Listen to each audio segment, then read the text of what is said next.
আমি প্রাইভেটে গেলাম। ও সাবধানে যাস, রাস্তাঘাট গাড়িগুলো দেখে যাস।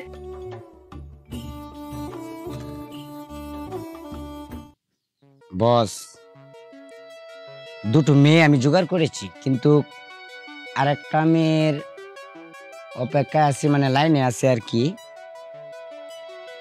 না না না, এইটা নিয়ে আপনি চিন্তা করবেন না। না, আমার সাথে মাসুম আছে, মাসুম। হুম, ঠিক আছে বস, মেয়েটা আসতেছে, আমি একটু রাখি। শোনো, তোমার কত টাকা লাগবে? টাকার জন্য তুমি কোনো চিন্তা করবে না। তুমি একটা শুধু ভালো মেয়ে দেখবা, দরকার হয় আমি দেব। না না, তার নামে বাসা লিখে দেব। আর গয়নাগাটির কথা তো বলতে হবে না, বললাম তো 5 লাখ টাকা দেব। আর শুন, ওই জাহাজে মালগুলা ডেলিভারি করবে, ঠিক আছে? আরে আমি কিছুদিনের মধ্যেই। আচ্ছা আচ্ছা, ঠিক আছে, এটা তো আমি বুঝলামই।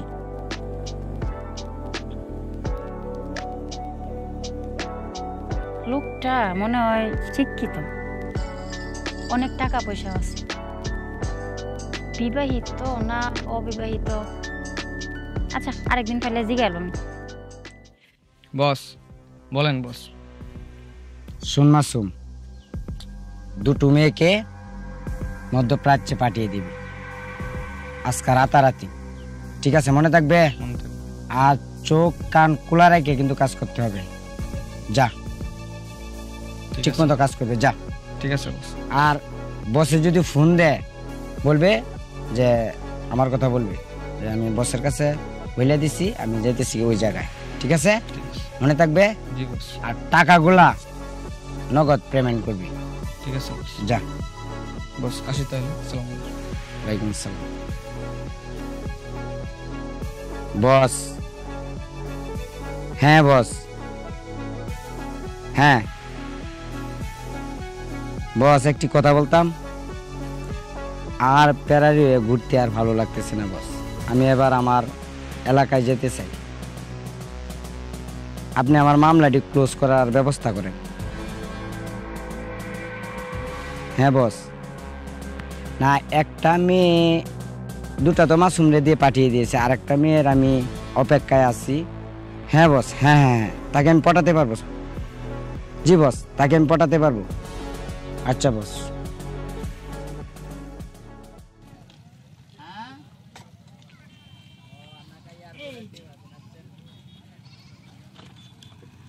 তুমি কোনো চিন্তা করো না, ঠিক আছে? আর তোমার মনে করো যে সোনা দানা যা আছে সব একবারে মুড়াই দেব। তুমি রেডি হয়ে থাকবা, কালকে বিকাল বেলায় কিন্তু আমরা পালিয়ে যাব, ঠিক আছে? হ্যাঁ ঠিক আছে। আল্লাহ, মাথাটা উনে বই আছে গা। এই তুই মোবাইলে কিতা দেখস? আর সারাক্ষণ কার সাথে তুই এত কথা কস? হ্যাঁ, কার সাথে কথা কই? আমার কই কথা কইছি? আমি খালি দেই হারাটা দিন তুই মোবাইল ছায়াতা হস আর গপ করস, আর খালি আসস কিতা মোবাইলের ভিতরে কিতা? এতদিন তো তোর মোবাইলে কথা কইতে দেখছি না, কারণটা কিতা তুই আমার বুঝাছে? কিছু নাম স্যার একটু ফোন দিছি না রে, সাজেশন বুঝার লেগে ফোন দিছি। পরে সাজেশন তো নিছি, প্রাইভেটে যাওয়ার লাগবো আবার। পরীক্ষাটা আইছে, মোবাইলটা কমতে দিস, বুঝছ? ওইসে বুঝছি। প্রাইভেটে দেবে। হ্যাঁ যা যা যা যা যা, রেডি হোক, যা, আমি একটু ঘর থেকে আই।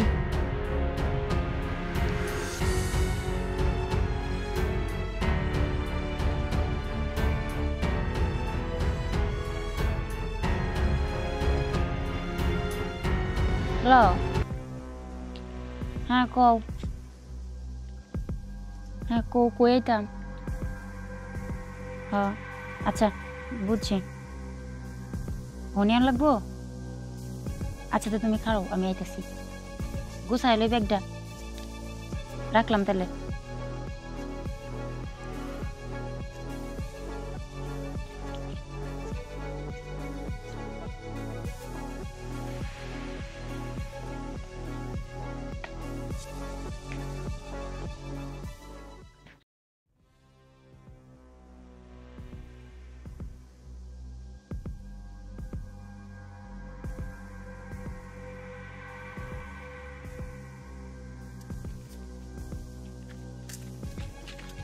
এই তোরে আমি কুচ্ছি এই তুই 14টা মামলা আসামি তুই স্যার এই যে তুই 14টা মামলা আসামি তোরে আমি কুচ্ছি থানায় 3 মাস ধরে কুচ্ছি পাই না কিন্তু আজকে পাইছি তোরে আমি তোর সাথে কে আছে বল তোর সাথে কে আছে বল বল স্যার ওর থানায় নিয়ে রিমান্ড নিলে সবকিছু বলবে। ঠিক আছে ওরা থানায় লয়ে যাই চলো এই মেয়ে এদিকে এসো এই তোর বাসা কই এই তো পাশের গ্রামে আমার বাসা। এই তুমি ওকে চিনো ওই যে প্রতারক হ্যাঁ আমি সবের কিছু জানি তা তো না। কাজে এগুলা মেয়েদেরকে নিয়ে রাখি দুকাবাজি দেয় তুমি জানো না আমি তাহলে কেন এসব আসছো? কিছু জানি না। তাহলে কেন আসছো উনি আমাকে প্রেমের জালে ফাঁসিয়ে এখানে নিয়ে এসেছে। তুমি ওকে চিনো সে 15টা মামলা আসামি সে হচ্ছে নারী পাচারকারী উনি আমাকে প্রেমের জালে ফাঁসিয়ে এখানে নিয়ে এসেছে। স্যার প্লিজ আমাকে বাঁচান, আমাকে আমার মার কাছে পৌঁছে দিন স্যার। স্যার আমি ওর মাকে খবর দিয়ে ঠিক আছে ঠিক আছে এখনই এসে পড়বে। আমার কি হয়েছে? কি জমা দিয়েছে? আপনার মেয়ে ওকে আমরা ধরছি অনেকদিন ওই 15টা মামলা আসামি তাকে আমরা খুঁজছি পাই না কিন্তু আজকে এখানে হাতে নাতে ধরলাম কিন্তু জানি না। অপরিচিত কোনো লোকের সাথে যাওয়া যাবে না ঠিক আছে কিন্তু আপনার মেয়েকে আপনি সামলে রাখবেন আচ্ছা আজ স্যার, আর কখনো যেন এরকম প্রতারকের সাথে না যেতে পারে আচ্ছা স্যার, ঠিক আছে? আচ্ছা এই স্যার। চল। এই শয়তানটারে শাস্তি ঠিক দিন আছে স্যার। চল এই করিম সাহেব এদিকে আসেন স্যার আপনাকে অসংখ্য ধন্যবাদ আপনি কি ভালো একটা কাজ করছেন আমরা থানায় আসেন ঠিক আছে স্যার, ঠিক আছে ওকে আমাকে নিয়ে যান ঠিক স্যার। আছে